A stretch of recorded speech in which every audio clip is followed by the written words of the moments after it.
د کرونا وایروس سره ته وښودل. ګرانو مینوالو السلام علیکم. خپل وطن ګل وطن چینل ته ښه راغلاست.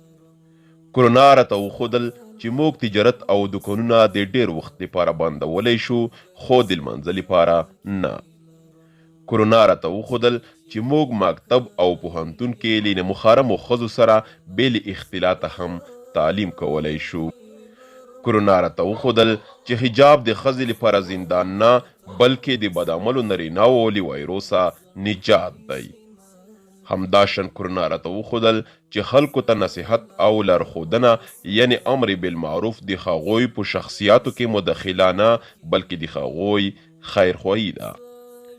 کرونا راته وښودل چې موږ ودونه او د خوشحالۍ مراسم بې له اختلاط، رقصونو او سروزونو سره هم کولی شو.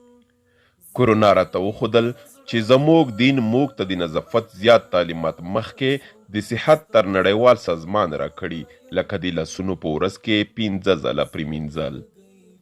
او کرونا راته وښودل داسې اذکار شته چې په صفا نیت سره ولوستل شي، له هر شر څخه حفاظت دی. کړی یم هغه جانان په زړه کې